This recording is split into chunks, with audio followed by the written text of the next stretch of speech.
James was born into a poor family. However, when he got into college, something extraordinary happened that most people wouldn't even dream of. From a young age, James was known to be exceptionally bright. His parents wanted to provide him with a quality education, but their financial situation made it impossible. They always regretted this, but fortunately, James studied hard and got into college with a scholarship for all 4 years.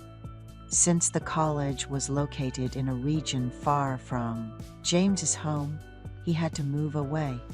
His parents were poor farmers.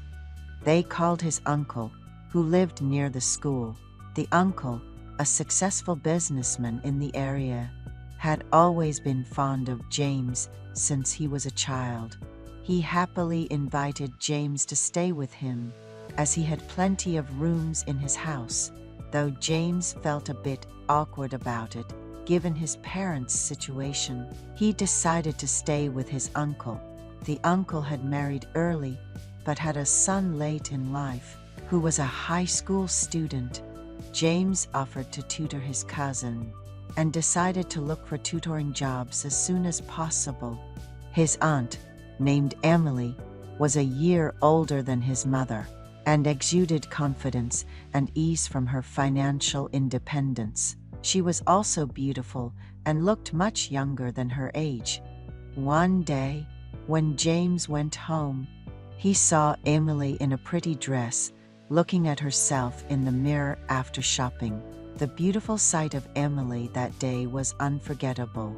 As the first semester was coming to an end, James' mother visited Emily's house.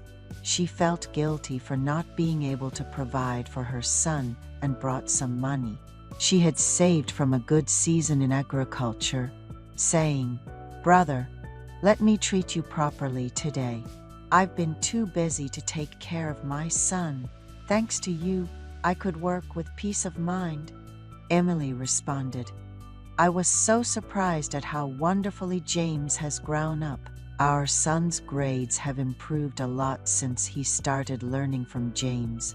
And they went to a restaurant in a warm atmosphere. After handling all her busy work, James's mother stayed at Emily's house for a few days before they went home together. The night his mother arrived, James slept in the same room as her. He woke up needing to use the bathroom and noticed his mother wasn't there. James looked for her around the house. She wasn't in the bathroom or the kitchen. The uncle's house had a total of 5 rooms, one of which was used as a closet. But he heard voices coming from the closet room. Whispers of a man and woman could be heard. So I crept closer to the room to listen. It seemed like it was Mom and Uncle John together. What could they possibly have to discuss at this hour?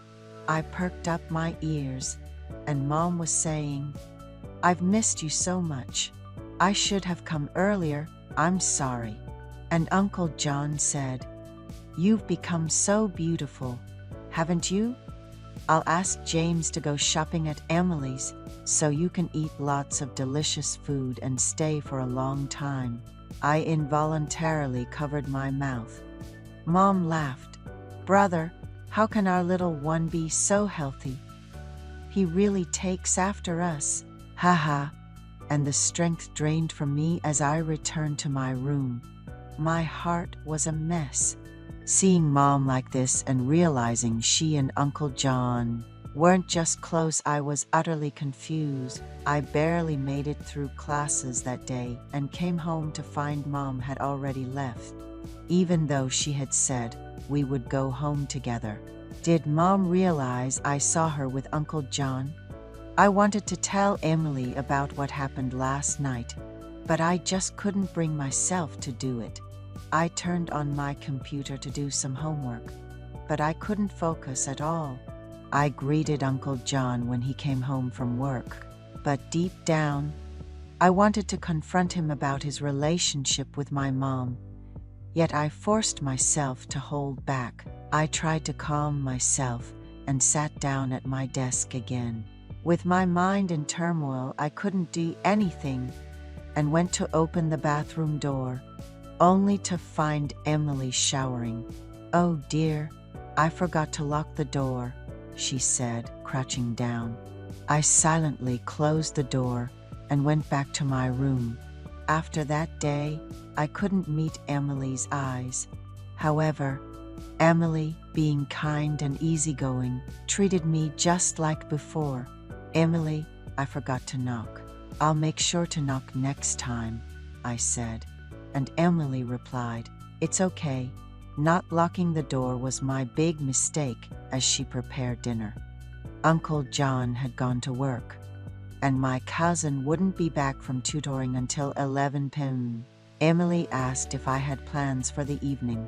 I told her I had an exam in the morning and planned to rest at home. Emily casually hugged me and said, "Eat something nice after your exam," as she gave me some pocket money. After the exam, I bought peaches that Emily likes. "I'm so proud of you for doing well this semester at our home, James," she continued. "But James, have you ever had a girlfriend?" she asked, and I shyly replied, "No, I haven't found someone I like yet." Emily then teased, "Leaving such a healthy, handsome, and smart guy like you single, huh? You guys have all the geniuses at your school, but it seems like they can't judge character," he joked, munching on a peach. Emily hesitated for a moment before admitting, "Speaking of which, I've been having a really tough time lately." James caught onto Emily's cue and stayed with her late into the night. Emily quietly accepted James's awkwardness, making herself comfortable. It was James's first time feeling this way, but with Emily naturally taking the lead, he was able to relax. After a while, with a satisfied smile, Emily suggested, "Let's have some meat. It's been a tough day," and they shared a light embrace after eating. Her uncle came home late, and Emily stashed the prepared meat in the back of the fridge, serving up simple side dishes instead. James found Emily's actions endearingly amusing, barely holding back a chuckle. Even as the semester came to a close, James found it hard to leave Emily behind and head home. Emily encouraged him, "You've finished your first semester, so go home, spend some time with your parents, meet up with friends, and just relax." On the day he left, he hugged Emily and reassured her, "Just wait a little bit for me, beautiful." After spending a week at home, James rushed back to Emily, who greeted him with good news. "I've got something exciting to share. I've been recommended to tutor 2 students." Thanks to Emily, James started tutoring and decided to give half of his tutoring fees to Emily. They had reached a point in their relationship where a single glance was enough to communicate. Her uncle, whose workdays always ran late, felt that James brought a new lease on life, treating him with great affection. Emily told James that he should feel free to make friends at school, warning him that he might regret not experiencing young love later in life. James responded, "I'll let you know if I get a girlfriend, but for now, there's no need. Nobody is as beautiful as you, Emily. Just stay by my side." James could hardly believe he was in such a relationship with the kind and beautiful Emily, and decided to keep the issues with his mom and uncle to himself.